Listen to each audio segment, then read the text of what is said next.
Part of our proposal includes modified treatment made for an individual with HPD.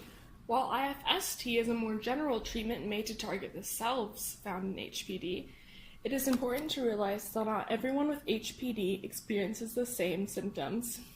Therefore, we propose that further treatment should be required based on their HPD subtype. Theodore Millen in his research found that there are 5 subtypes of HPD: infantile, theatrical, disingenuous, tempestuous, vivacious, and appeasing. Today, we chose to focus on 3 that can relate directly to inappropriate sexual behavior. The 3 subtypes are vivacious, theatrical, and infantile. First, the vivacious subtype depicts someone with HPD whose symptoms are impulsive, vigorous, and flippant. In all, their symptoms are similar to the hypomania found in bipolar 1. Those with vivacious subtypes of HPD are often impulsive and think very little about the consequences of their actions, as they're on sort of like a high.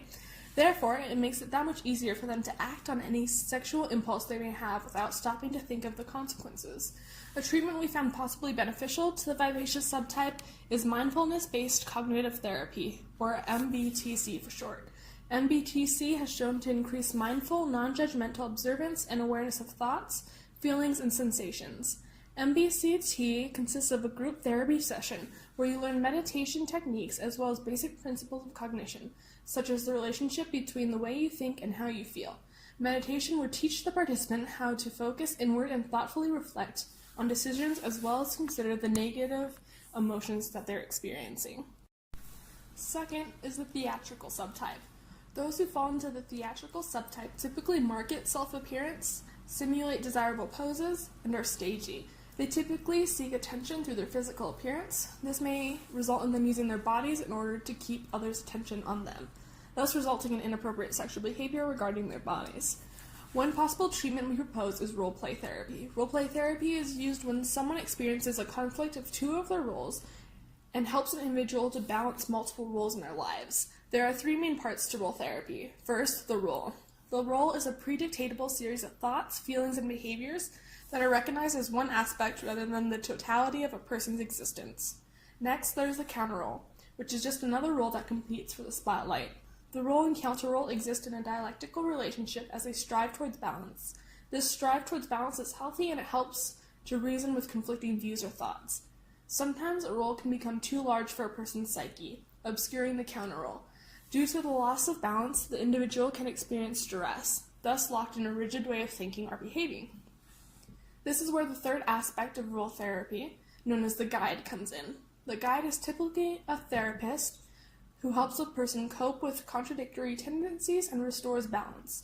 Steps in role therapy include reflecting on a role, aka discovering its qualities and functions, integrating the role into their life, and discovering how their behavior in this role affects themselves and others. The results of HPD include many harmful behaviors, such as inappropriate sexual behavior, that tend to stay fairly consistent throughout their lives, indicating a possible loss of balance in roles. In fact, theatrical subtypes often seem to be putting on a performance.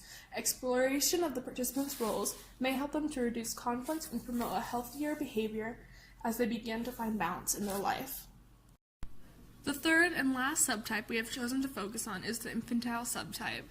Those who fit into the infantile subtype are volatile, demanding, clingy, and pouty. We propose play therapy as a possible treatment for the infantile subtype. Play therapy is usually used as a replacement for psychotherapy in children because children behave differently from adults.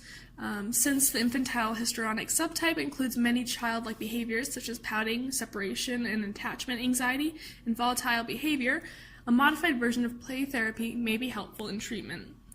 In play therapy, behaviors are reinforced or extinguished, and behaviors are modified or adapted based on the child's direction of play. This could be modified to fit an adult who has childlike behaviors. For example, instead of therapy taking place during play, it could take place during a shopping trip or normal events in the participant's life. Conducting therapy in various contexts will allow for a deeper integration of taught behaviors. Overall, we hope that the adaptation of therapy to fit HPD subtypes will help to further target harmful behaviors and symptoms specific to each individual. However, despite our hopes that modified treatments may be effective, we have another proposal that could possibly be used on top of all previously stated treatments in order to help further reduce the symptoms of HPD.